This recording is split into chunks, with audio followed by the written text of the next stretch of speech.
നിങ്ങളുടെ ഇഷ്ട പരമ്പരകൾ എക്സ്ക്ലൂസീവായി സൺ നെക്സ്റ്റ് ആപ്പിലൂടെ തികച്ചും ഫ്രീ ആയി ഇപ്പോഴേ ആപ്പ് ഡൗൺലോഡ് ചെയ്യൂ. ആലോചന കൊണ്ടുവന്ന ദൈവം തന്നെ അത് നടത്താനുള്ള വഴിയും തുറന്നു തന്നു. ഈശ്വര, എന്റെ മോളുടെ വിവാഹം നടക്കുന്നത് കാണാനുള്ള ഭാഗ്യം നീ എനിക്ക് തന്നല്ലോ. നിധിക്ക് കല്യാണോ? അമ്മാവൻ സ്കൂളിൽ വന്നിരുന്നു. പയ്യൻ ആരാണെന്ന് അറിഞ്ഞപ്പോഴാ ഞാൻ സമ്മതിച്ചത്. വേറെ ആരാണെങ്കിലും ഞാൻ കല്യാണത്തിന് തയ്യാറാവില്ലായിരുന്നു. ആരാണാവോ ഇത്രയും മഹാനായ ചെക്കൻ? അച്ഛൻ കൊണ്ടുവന്ന ആലോചനയില്ലേ? കൂടെ ജോലി ചെയ്യുന്ന ഏതെങ്കിലും ഇൻഷുറൻസ് ഏജന്റ് ആയിരിക്കും. അമ്മയും നിഖിലിനെയും അദ്ദേഹം സ്വന്തം പോലെ കരുതും.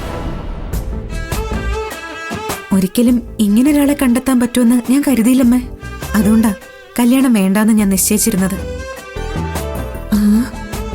ഇന്നാലും ഇതാരായിരിക്കും? ഗൗതം ഗോപിനാഥ് കാശുകാരൻ മാത്രമല്ല, ഒരു നല്ല മനുഷ്യൻ കൂടിയാ. അദ്ദേഹം എന്റെ ഭർത്താവായി വന്നാൽ ഈ ലോകത്തിലെ ഏറ്റവും ഭാഗ്യവതിയായ പെൺകുട്ടി ഞാനായിരിക്കും.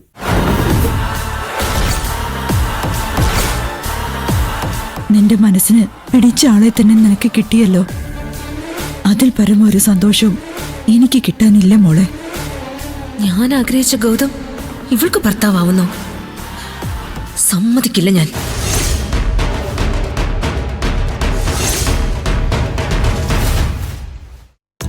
ഞാൻ നിനക്ക് ചായ എടുക്കാം. വേണ്ട, എന്റെ ചന്ദ്രിക കുട്ടിക്കുള്ള ചായ ഞാൻ തന്നെ എടുക്കാം.